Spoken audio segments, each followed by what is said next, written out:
Hi everyone, welcome to by ease. So class 11th में हमने जो फोर्थ चैप्टर है, फिफ्थ चैप्टर है मॉर्फोलॉजी ऑफ फ्लावरिंग प्लांट्स, वो कंप्लीट कर लिया है। द लिविंग वर्ल्ड भी हम पढ़ चुके हैं। अब हम सेकंड चैप्टर लेके चलते हैं, बायोलॉजिकल क्लासिफिकेशन। आज के लेक्चर में हम सिर्फ थोड़ा सा ब्रीफ पढ़ेंगे।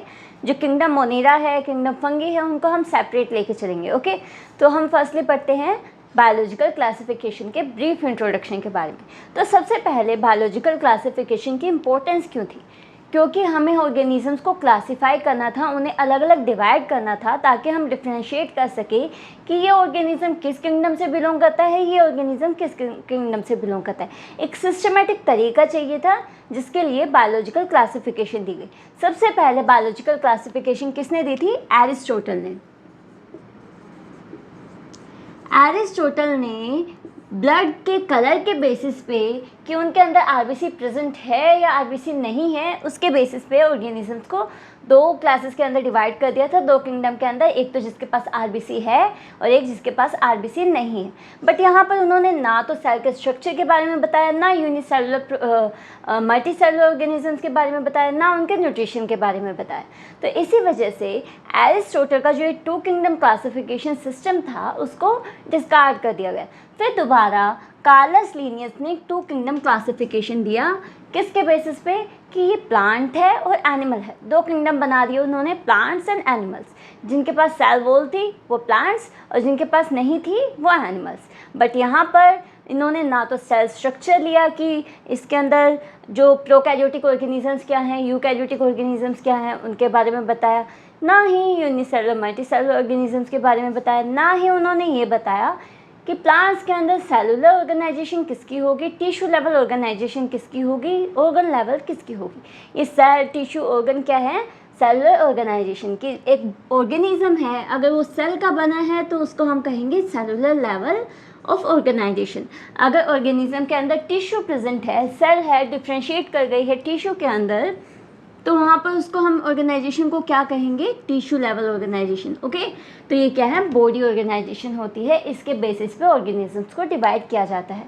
तो यहाँ पर कार्लस लीनियस ने इसके बारे में नहीं बताया। तो बहुत सारे ऐसे कैरेक्टर्स थे जो एक दूसरे से मैच नहीं कर रहे थे ऑर्गेनिजम्स में, बट फिर भी उन्हें एक किंगडम के अंदर रख दिया। तो ऐसा तो नहीं हो सकता। इसी वजह से टू किंगडम क्लासिफिकेशन जो कार्लस लीनियस ने दी थी, उसको भी डिस्कार्ड कर दिया गया। फिर दोबारा 5 किंगडम क्लासिफिकेशन सिस्टम आया कुछ टाइम बाद, जो किसने दिया था? आर.एच. व्हिटेकर ने। आर.एच. व्हिटेकर ने ऑर्गेनिजम्स को 5 किंगडम के अंदर क्लासिफाई किया। कौन कौन से किंगडम थे? Kingdom Monera, kingdom protista, kingdom fungi, kingdom Plantae and kingdom animalia.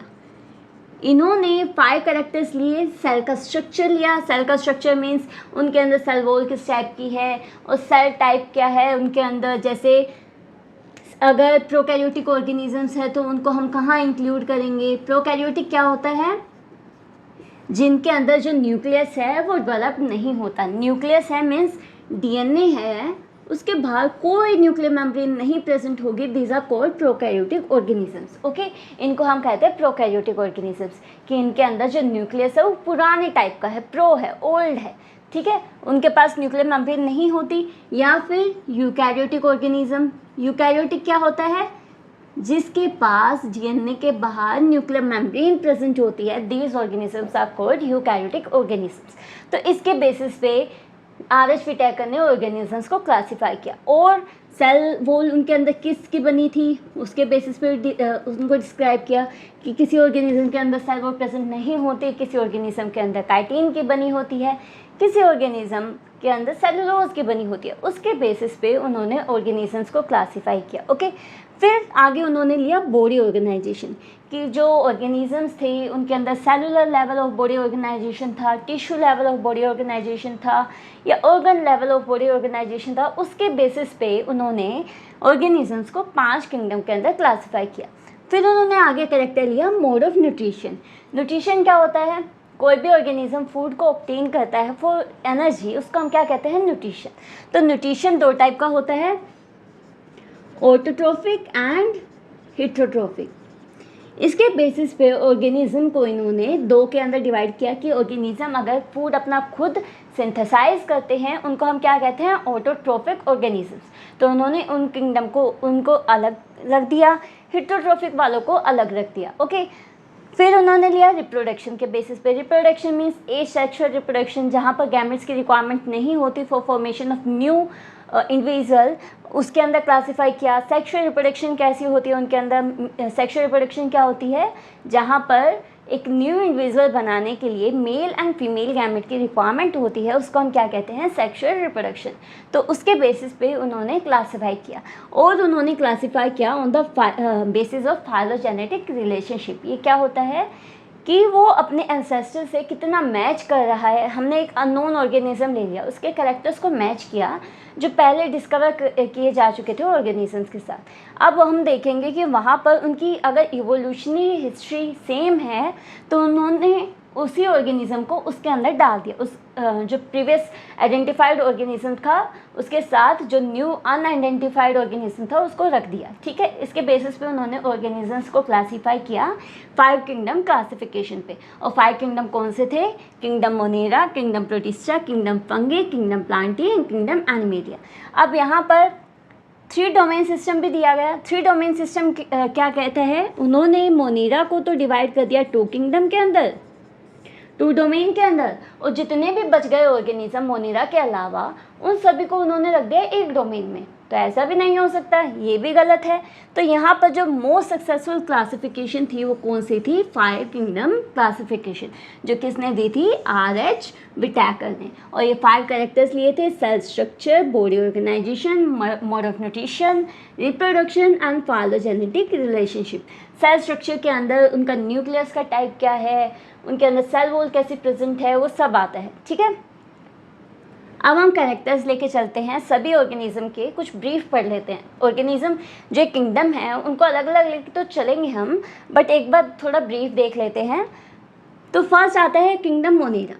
Kingdom Monera के अंदर जो सेल टाइप है वो होता है प्रोकैरियोटिक। प्रोकैरियोटिक मीन्स इनके अंदर न्यूक्लियर मेम्ब्रेन प्रेजेंट नहीं होती, डीएनए के बाहर कोई न्यूक्लियर मेम्ब्रेन नहीं होती। These are called prokaryotic organisms. Okay, इनके अंदर सेल वॉल है वो किसकी बनी होती है, पॉलीसैकेराइड की प्लस अमीनो एसिड की। पॉलीसैकेराइड्स क्या होती है, बहुत सारी शुगर की यूनिट्स हैं एक साथ मिलकर क्या बनाती है, पॉलीसैकेराइड्स। ओके, न्यूक्लियर मेम्ब्रेन इनके अंदर एब्सेंट थी, इसी वजह से इनको हमने किस में डाला, प्रोकैरियोटिक ऑर्गेनिजम्स में। और यहाँ पर बॉडी ऑर्गेनाइजेशन कैसी थी, सेलुलर, सेल टाइप की ऑर्गेनाइजेशन थी, एक सिंगल सेल के ये बने थे, इसी वजह से मोनेरा को हम कहते हैं यूनिसेलुलर ऑर्गेनिजम्स। ओके, और यहाँ पर मोड ऑफ न्यूट्रिशन दोनों थे, ऑटोट्रोफिक भी और हिटरोट्रोफिक भी। ये खुद भी सिंथेसाइज कर रहे थे अपना फूड और दूसरे ऑर्गेनिज्म से भी ले रहे थे एज अ पैरासाइट और एज अ पैथोजन। पैथोजन क्या होता है, जो डिजीज़ कोज करता है, उसके फॉर्म में जो मोनेरा है एज अ हिटरोट्रोफिक ऑर्गेनिज्म भी वर्क करता है। एग्जाम्पल जो बैक्टीरिया हैं डिजीज़ कोज करते हैं, या फिर साइनोबैक्टीरिया है वो क्या कहता है, केमिकल की हेल्प से अपना फूड सिंथेसाइज करता है, कीमोसिंथेटिक बैक्टीरिया हैं। ठीक है, तो ये था किंगडम मोनेरा। फिर आया किंगडम प्रोटिस्टा। किंगडम प्रोटिस्टा क्या था, यूकैरियोटिक। किंगडम प्रोटिस्टा के बाद जितने भी किंगडम हैं वो सभी क्या हैं, यूकैरियोटिक। यहाँ पर सिंगल ऐसा किंगडम है मोनेरा जो होता है प्रोकैरियोटिक। तो प्रोटिस्टा के अंदर न्यूक्लियर मेम्ब्रेन प्रेजेंट थी, that's why they are called eukaryotic organism. Cell wall यहाँ पर किसी के अंदर होती है, किसी के अंदर नहीं होती, बट मोस्टली इनके अंदर सेल वॉल नहीं होती। यहाँ पर सिर्फ एक मेम्ब्रेन प्रेजेंट होती है, किसकी बनी, पैलिकल की बनी एक मेम्ब्रेन प्रेजेंट होती है। ठीक है, यहाँ पर न्यूक्लियर मेम्ब्रेन प्रेजेंट है, that's why they are called eukaryotic organism. Body organisation इनके अंदर सेलुलर लेवल की है, एक सिंगल सेल के ऑर्गेनिजम्स बने हैं।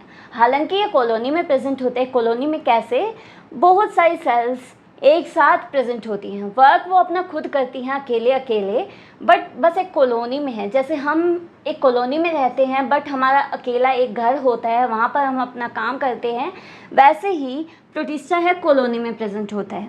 और ये होते हैं ऑटोट्रोफिक, मोस्टली ऑटोट्रोफिक होते हैं, exceptions are always there, but autotrophic होते हैं। ऑटोट्रोफिक मीन्स अपना फूड खुद सिंथेसाइज करते हैं। नेक्स्ट है फंगी। जो फंगी है वो भी यूकैरियोटिक है। यहाँ पर जो सेल वॉल है वो बनी होती है काइटिन की, काइटिन प्रोटीन होता है उसकी सेल वॉल बनी होती है। न्यूक्लियर मेम्ब्रेन यहाँ पर प्रेजेंट है, that's why they are called eukaryotic organisms. और बॉडी ऑर्गेनाइजेशन इनके अंदर आ गई टिश्यू लेवल की। टिश्यू प्रेजेंट होता है, कॉम्प्लेक्स टिश्यू नहीं होता, सिंपल टिश्यू होता है, लाइक माइसेलियम है, हाइफा है, तो यहाँ पर सिंपल टिश्यू प्रेजेंट होता है। और यहाँ पर मोड ऑफ न्यूट्रिशन हमेशा होगा हेट्रोट्रोफिक। हेट्रोट्रोफिक में भी क्या होगा, सेप्रोफिटिक। सेप्रोफिटिक क्या होता है, डेड ऑर्गेनिक मैटर पर ये फीड करती हैं। ओके, नेक्स्ट आता है किंगडम प्लांटी। किंगडम प्लांटी के अंदर ऑर्गेनिजम्स क्या है, यूकैरियोटिक। यहाँ पर न्यूक्लियर मेम्ब्रेन प्रेजेंट है एंड यहाँ पर जो सेल वॉल है वो बनी होती है सेलुलोज की, मोस्टली सेलुलोज की प्लस हेमीसेलुलोज की भी हो सकती है। और न्यूक्लियर मेम्ब्रेन यहाँ पर प्रेजेंट है एंड यहाँ पर बॉडी ऑर्गेनाइजेशन कैसी है, टिश्यू लेवल की भी है और ऑर्गन लेवल की भी है। टिश्यू लेवल किसमें, जो ब्रायोफाइट्स है, लोअर प्लांट्स हैं, उनके अंदर टिश्यू लेवल की ऑर्गेनाइजेशन होती है, बट जो हायर प्लांट्स हैं उनके अंदर ऑर्गन लेवल की ऑर्गेनाइजेशन होती है। और प्लांट्स के अंदर हर कोई ऑटोट्रोफिक होता है, वो अपना फूड खुद सिंथेसाइज करते हैं। वो मोस्टली कौन से होते हैं, फोटो ऑटोट्रोफिक। लाइट की हेल्प से फोटोसिंथेसिस के प्रोसेस से अपने फूड का खुद सिंथेसिस करते हैं। ओके, नेक्स्ट आया किंगडम एनिमेलिया। एनिमेलिया के अंदर ऑर्गेनिजम्स क्या हैं, यूकैरियोटिक हैं, इनके पास न्यूक्लियर मेम्ब्रेन प्रेजेंट है, सेल वॉल यहाँ पर एब्सेंट होती है। ऐसा ये पहला किंगडम है जिसके अंदर सेल वॉल एब्सेंट होती है। इनकी आउटरमोस्ट मेम्ब्रेन कौन सी होती है, प्लाज्मा मेम्ब्रेन। ओके, और यहाँ पर न्यूक्लियर मेम्ब्रेन प्रेजेंट है।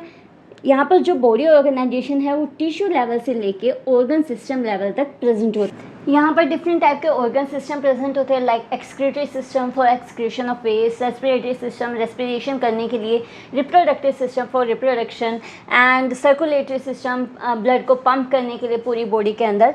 तो यहाँ पर एनिमेलिया के अंदर डिफरेंट ऑर्गन सिस्टम प्रेजेंट होते हैं। ओके, नेक्स्ट आता है इसके अंदर मोड ऑफ न्यूट्रिशन। जो मोड ऑफ न्यूट्रिशन है एनिमेलिया के अंदर होता है हेट्रोट्रोफिक। हेट्रोट्रोफिक मीन्स ये होते हैं नॉर्मली होलोजोइक, एक ओपनिंग की हेल्प से सॉलिड फूड को इंटेक करते हैं, उसका इंजेक्शन करवाते हैं, डाइजेशन करवाते हैं, अब्जॉर्प्शन करवाते हैं, एसिमिलेशन एंड देन एक्सक्रीशन करते हैं। तो ये सब प्रोसेस किसके अंदर आता है, होलोजोइक न्यूट्रिशन में। ओके, तो ये होते हैं हेट्रोट्रोफिक, उसमें होलोजोइक हो सकते हैं मेनली। ओके, तो यहाँ पर हमारा जो ब्रीफ इंट्रोडक्शन था किंगडम्स का वो कंप्लीट होता है। और अगर आपको कुछ भी समझ ना आए किंगडम के अंदर, आगे जो हम करेंगे kingdom Monera, kingdom protista, kingdom fungi, तो प्लीज़ आप कमेंट सेक्शन के अंदर पूछ लेना। Okay, thank you.